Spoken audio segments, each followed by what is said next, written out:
This is an excerpt from Startling Incidents and Experiences in the Christian Life by Enoch E.E.Byrum. Wireless Messages. The Marconi instrument sends its wireless message SOS over the sea. This message, which is popularly interpreted "Save, oh save," brings the intelligence to someone that the lives of others are in peril on some burning or sinking ship. The Lord also frequently sends his children a wireless message bearing the news of the imminent calamity of impending danger of someone who is in need of a helping hand. One evening, a number of years ago, as I sat at my desk writing, a peculiar feeling came over me which almost startled me. This feeling was followed by such a burden that immediately I had to cease writing. I did not know the cause of such feelings and such a burden. On account of my inexperience in such matters, it did not at first occur to me that the Lord was trying to bring to my understanding something of the peril of others. For a few minutes the burden increased, and at first I began to wonder if I had done anything to displease the Lord, and so I began to make inquiry of him to that end. But as nothing was revealed to me of any such displeasure, I then asked the Lord to make known to me the cause of my peculiar feelings and burden. Immediately the impression came, as plain as if the words had been spoken audibly, that Brother D.S. Warner and his company of co-workers, who were then traveling in the gospel work in Kansas and the adjoining states, were soon to be in peril. The impression upon my mind was so vivid that I went at once to the prayer room and called upon the Lord very earnestly for their protection and deliverance from any impending danger. Immediately the burden left me. Upon returning to my desk, I wrote to Brother Warner, telling him of my peculiar experience.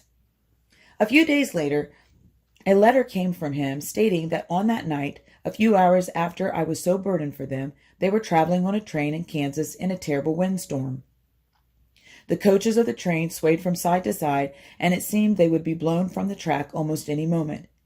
In the midst of the storm and the darkness, their train collided with a freight train, and though their engine was seriously injured, yet their lives were spared. He said that while I was 1,000 miles away and forewarned of their danger, they were at that time unconcerned about their safety and had no knowledge of what was about to befall them a few hours later. Such an instance reminds one of the message which Paul received at one time through a vision in the night. It was truly equal to the wireless message, "Save, oh save," as there stood a man of Macedonia and prayed him, saying, "Come over into Macedonia and help us." The message was so impressive and so unquestionably given by the Spirit of the Lord that Paul immediately arranged to go to Macedonia.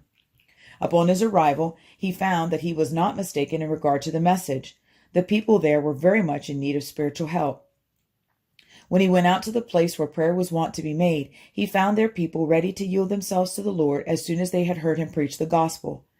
It was while he was in Macedonia, in answer to this call, that he cast the spirit of divination out of the damsel, a demonstration of divine power which resulted in a great uproar among the people, and caused Paul and Silas to be beaten with many stripes, thrust into an inner prison, and made fast in the stocks.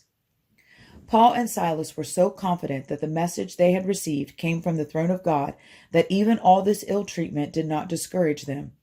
As they remained in that uncomfortable position, with their feet fastened in such a manner that they were unable to move about, and their backs lacerated and bleeding, the glory of God rested upon them, and they made the best of the situation. At the midnight hour, they were praying and singing praises to God so that the prisoners in the other wards heard them. Not only so, but the Lord also heard them and sent an earthquake that shook the very foundations of the prison, and all the doors of the prison were opened, and everyone's bands were loosed. The things that happened at that midnight hour were the means of relieving to the jailer his condition and causing him to cry out, "What must I do to be saved?" Thus a great work was wrought in Macedonia by Paul's giving heed to that message. Peter at one time received a similar message while he was on the housetop praying. This was also an SOS message to take a journey to the home of Cornelius, where there were people in great need of spiritual help, and obedience to that call was the beginning of Peter's work among the Gentiles.